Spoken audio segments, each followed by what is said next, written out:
everyone. So we are going to do thumb painting today for kids, and it will need very basic items like watercolors and a paper.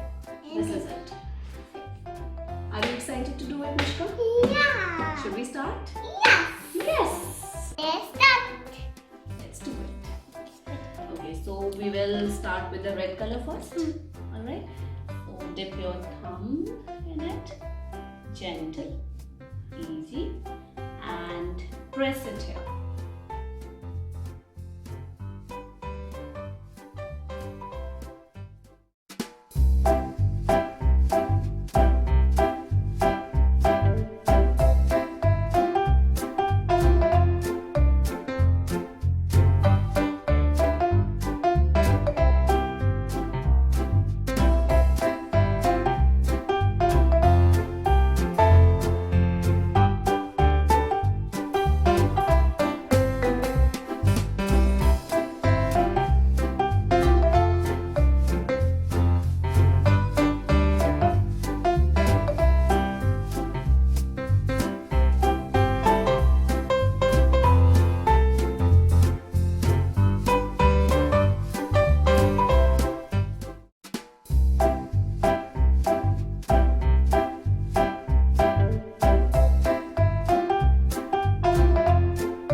how it looks. Does it look, friends?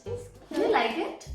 If you do, then please like our video, share our video, and subscribe to the channel. Subscribe my channel. Yes.